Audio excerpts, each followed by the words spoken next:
guys, today we are here with the mysterious Countess Lola Montez of Landsfeld.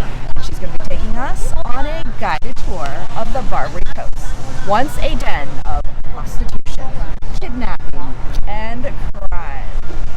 Won't you join us?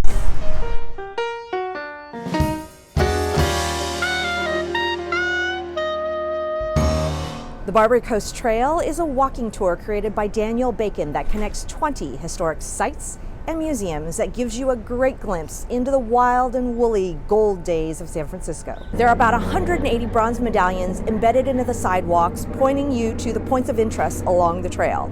And theoretically, you could do your own self-guided tour, but it's so much more fun to have a local show you around. And a 200-year-old local at that. Round and hear my tales of the days of San Francisco. Come drag me along and hear my tales. I am ready, oh I'm ready. Come drag me along and hear my tales. Good morning and thank you for joining me. I stand before you, the Countess Lola Montez of Landsfeld, and I arrived here in 1853 to San Francisco. I've come back from the grave that I will tell you the stories of my life here in San Francisco and how much has changed since the time of the gold rush when I arrived here. The trail begins here in Portsmouth Square in the heart of Chinatown. This is where it all began. Back in 1846, this was the first public square of the settlement known as Yerba Buena, which used to belong to Mexico. It was mostly a loose mishmash of natives and religious settlers, but in 1848, one singular event would occur that would change San Francisco forever. Gold was found. There were a lot of the miners coming here to seek their fortune. They were mined by other people by selling picks and shovels above the average price. We have another saying that the miners came in 49, the whores in 51, and when they got together, they created the native sun. Portsmouth Square also doubled as a harbor, and believe it or not, that used to be the coastline. And what you see out there was the bay and is now landfill. This is where new immigrants looking to participate in the blossoming economy would ship in, like prostitutes. Given all the single rich men, the Emperor Napoleon Bonaparte, in all his infinite wisdom, packed up all of the available Parisian women and shipped them here to service the miners at a substantially jacked up fee. It wasn't only the French. Lots of Chinese looking to earn some money to ship back home to their families also came out west looking for a piece of that action. So the first Chinese madam arrived in 1851 by the name of Ah Toi. But when she arrived, she was not a madam, she was a slave. And what happened was it was a chance to capitalize on some of the ignorance in the population, to educate as well. So they set up a tent to dispel any myths people might have about the anatomy of another race. And for 1 ounce of gold, which was $16, she would disrobe and you could take a look at her. The line was all the way down to the waterfront, and the men had to be patrolled by gunpoint to keep them under control. The excitement was so great. Madame Atoy went on to open several high-end brothels. Here was the location of the first one. These brothels eventually became what is now the cornerstone of Chinatown. They were very enterprising and started many, many businesses here. It's purported that the ubiquitous fortune cookie was invented right here in San Francisco. The confection is based off of a Japanese cookie called a tsuchira senbei, which is a special cookie eaten only at New Year's in Shinto shrines. And they wrap a fortune on the inside. We're now heading down Ross Alley, which used to be called Stout's Alley and was lined with gambling and opium dens. At the end of the street is Golden Gate Fortune Cookie Company, which has been hand-making fortune cookies since 1962. Come on, let's go in and check it out. It's pretty incredible. A simple batter of butter, sugar, egg, vanilla, and flour is made in the morning and piped through to these copper griddles where it's shaped and cooked into a round pancake. Then the cookie is pulled off the griddle by hand and a fortune wrapped inside while the cookie is still soft. Sadly, this is the last of its kind in existence. It's way too expensive to produce for wholesale, so they rely 100% on tourist business. Definitely drop by and pick up a bag of cookies. Doche! 谢谢, and thank you. An important part of any community are the places of worship. On Waverly Place is the oldest Taoist temple in the U.S., Tianhe Temple, which was purportedly established in 1852. Tianhe, meaning Empress of the Heavens, is also known as Mazu, Goddess of the Seven Seas.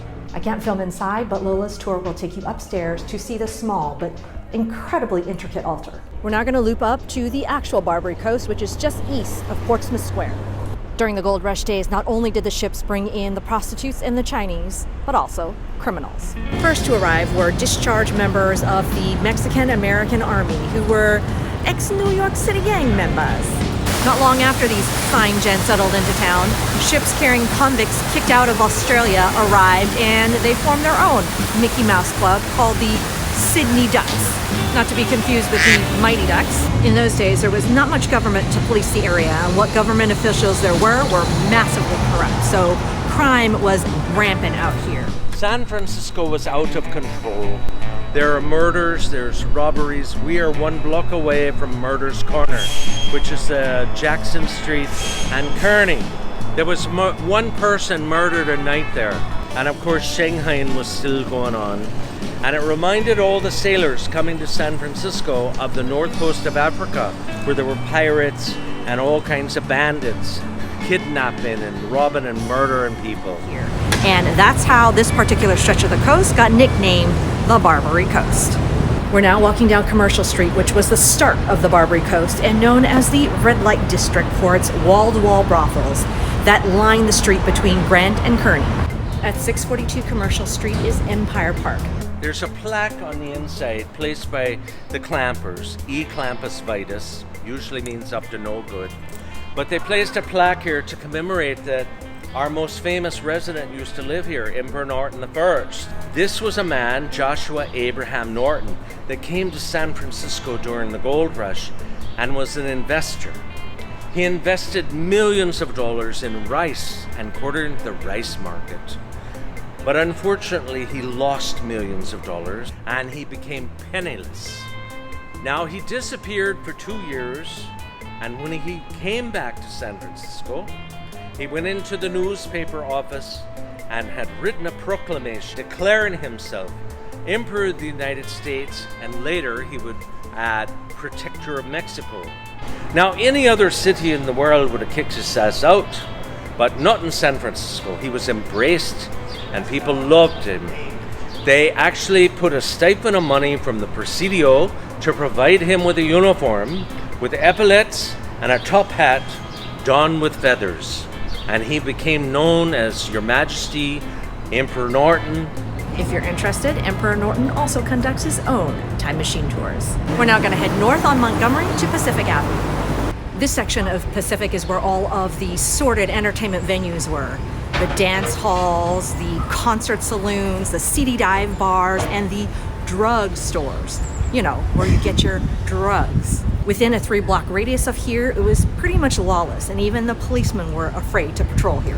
One of these old dance halls is now the Artists and Craftsmen Supply Store, which in the past used to be in different incarnations, the Old Mill, the Moulin Rouge, and the Hippodrome. There are still some gorgeous architectural bones left in the store, and if you look up, you can see the superb ceiling details and the 6 bas-reliefs with anatomically correct satyrs and nymphs that were later edited to become more proper ribbon dancers. Downstairs is their crowning attraction, which can only be visited by a competent tour guide like Countess Lola, a prohibition tunnel where the dance club used to hide away the alcohol. Now this has been closed off. This would be to the water. This would be back up to North Beach or Chinatown on this side. And a horse could easily fit in here. There are holes that go up to the street that you could pass things or drop them in. So it would make it accessible. Now, a lot of people argue that these tunnels do not exist. That may very well be, but what the hell is this that we're in? We're now heading down Pacific Street to Columbus for our last stop at the City Lights Bookstore. This bookstore really doesn't have anything to do with the Barbary Coast, but it is a very famous landmark here in North Beach and a must-stop on any tour. The Antiques Building was erected in 1907, shortly after the Great Earthquake, And City Lights moved in 1953, first as a very small bookshop on the ground floor, and then slowly expanding until eventually it took over the entire ground floor. It embraced the intellectualism of progressive writers of the time and soon became the center of the beatnik culture and gathering place of great writers such as Jack Kerouac, Neil Cassidy, and Allen Ginsberg. This is still a great place to come for a few quiet moments to sit and read. And that wraps up our walking tour of the Barbary Coast. Thanks for joining me today on this epic and fascinating historical adventure. Catch you next week. Peace out. I am beholden and ever in service and gratitude. I am the Countess Lola Montez of Landsfeld, and thank you for letting me drag you along.